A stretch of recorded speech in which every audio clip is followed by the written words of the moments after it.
Kalau sampai hari yang paling dimuliakan Allah ini hari Sayyidul Ayyam, hari Jumat, tempat yang paling mulia adalah masjid, manusia mulia adalah orang beriman, saat mustajabnya berdoa, nafas masih berhembus, jantung masih berdetak, kaki masih melangkah, tangan masih menghayun, mata berkedip.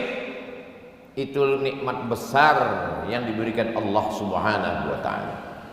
Apakah ini akan berjalan selamanya seperti ini? La syamsu yanbaghi laha an tudrikal qamar wa lailu sabiqun nahar. Matahari tak berjumpa dengan bulan, bulan tak menabrak matahari, malam tak mungkin mendului siang, siang tak mungkin mendahului malam. Wa kullum fi falakin yasbahun.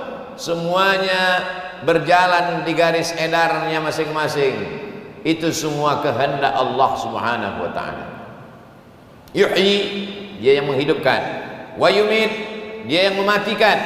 Tapi sampai masanya nafas ini berhenti berhembus, hembusan terakhir, mata terbelalak karena melihat ruh keluar dari jasad. Sampai masanya jantung berhenti berdetak, kaki tak lagi melangkah. Perbuatan yang paling ringan bukan menggerakkan anak lidah, yang paling ringan adalah mengedipkan mata. Mengedipkan mata pun dikedipkan orang lain.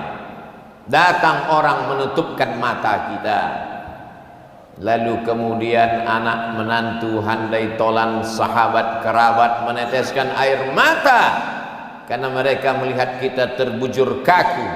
Tak ada beda antara orang yang berkuasa dengan rakyat jelata. Tak ada beda antara orang yang kaya raya dan miskin papa. Semuanya sama, terbujur. Sampai akhirnya, selama ini dia mandi, saat itu dimandikan. Selama ini berpakaian, saat itu dipakaikan. Selama ini berjalan, hari itu diperjalankan.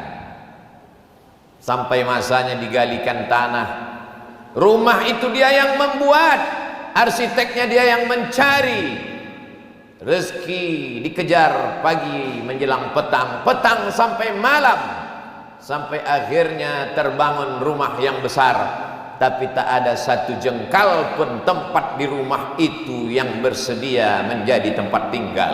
Kita hanyalah setumpuk daging busuk yang akan menjadi santapan cacing tanah. Dari tanah balik ke dalam tanah, diantar orang ramai-ramai masuk ke lubang tanah, sampai akhirnya mereka timbun. Anak buah hati belayan jiwa akan masuk ke dalam liang lahat. Yang satu memegang tengkuk, yang satu memegang pinggang, yang satu memegang ujung kaki. Setelah itu mereka pun menarik satu persatu papan menutup liang lahat. Mereka pun kemudian naik ke atas menginjak makam biar padat. Dibacakan talqin sunnah Rasulullah sallallahu alaihi wasallam. Sayup-sayup terdengar suara tapak kaki mereka meninggalkan kita sendirian. Mana kawan, mana sahabat, mana tetangga, mana handai tolan, semuanya pulang ke rumah dengan derayan air mata. Hari pertama mereka menangis, hari kedua mereka menangis, sampai pada masanya mereka pun duduk rapat keluarga membagi harta warisan. Mereka orang-orang menikmati jerih payah tetes peluh keringat, darah dan air mata. Mereka tak pernah mencarinya, mereka hanya berkelahi memperebutkannya. Bagaimana dengan nasib kita ketika jantung berhenti berdetak, darah berhenti mengalir, berubah menjadi nanah, kulit mulai menggelembung, usus membengkak, perut meletus, kelopak mata terlepas, kuku-kuku tanggal dari ujung jari, kulit kepala mengelupas, tak ada yang mau melihat, tersimpan di dalam lubang tanah. Itulah mengapa tinggi setinggi tegak supaya bau tak keluar ke atas. Itulah mengapa kubur disiram supaya tak diterkam binatang buas.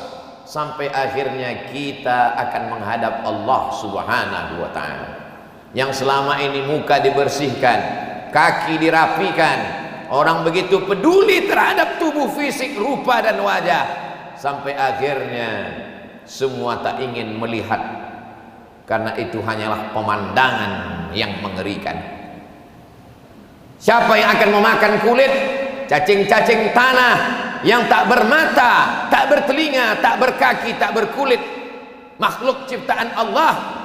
Mereka memang tinggal di dalam tanah, tapi sampai masanya mereka lah yang akan memakan daging, kulit, sumsum, tulang, bulu, sampai akhirnya hanya tinggal kenangan semata. Pernah jadi orang kaya, pernah jadi penguasa, pernah jadi orang terkenal, pernah menjadi orang yang dijunjung tinggi, dihormati dan muliakan. Mana orangnya? Itu dulu rumahnya, itu dulu kebunnya, itu dulu istananya, itu adalah anak cucunya. Orangnya hilang ditelan bumi menghadap Allah Subhanahu wa ta'ala. Pernah dia membangun masjid? Kalau ada orang sholat di dalamnya, subuh, zuhur, maghrib dan isya, asar, tahajud, witir, mengalirlah pahala.